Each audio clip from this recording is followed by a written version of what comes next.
আমরা পশ্চিমবঙ্গের বুকে এমন কিছু কিছু স্লোগান শুনেছি ইদানিংকালে, যা একসময় একসময় কেন এখনো বাংলাদেশ, পাকিস্তান এই সব জায়গায় শুনতে পাওয়া যায়। এই স্লোগানটা হচ্ছে হিন্দু হাঁটাও।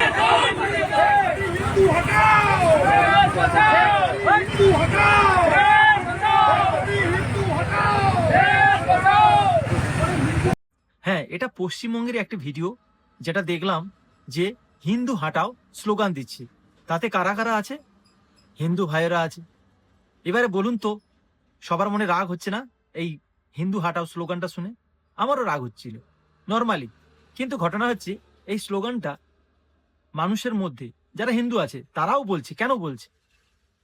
ওই জায়গায় যারা হিন্দু আছে তারাও তাদের সঙ্গে তাল মিলিয়ে বলছে হিন্দু হাঁটাও। কিন্তু তারা কখন বলছে? এর শিকড়টা কোথা থেকে? অনেকজন তো রাগ করবে, কিন্তু রাগের থেকে প্রথম কথা এটা বুঝতে হবে আমাদের, যে মানুষ কখন এই স্লোগানগুলো বলে এবং সায় দেয়। একজন হিন্দু হিসেবে একটা হিন্দু বিরোধী স্লোগান কখন সায় দেয়? কারণ এই রাজনীতি যখন মাথার মধ্যে ঢুকে যায় না, এই রাজনীতির বাইরে গিয়ে যখন কোনো কিছু মানুষ ভাবতে পারে না, তখন রাজনীতির মধ্যে থেকে যা হচ্ছে সেগুলো নিয়েই মাতামাতি করে। তখনই তার মধ্যেই স্লোগানটা আসে। এটা আমার চিন্তাধারা, আমার মনে হচ্ছে। বাদ বাকি প্রশ্ন থাকলো আপনাদের উপর, আপনারাই বলবেন। ভিডিওটা নিশ্চয়ই দেখেছেন।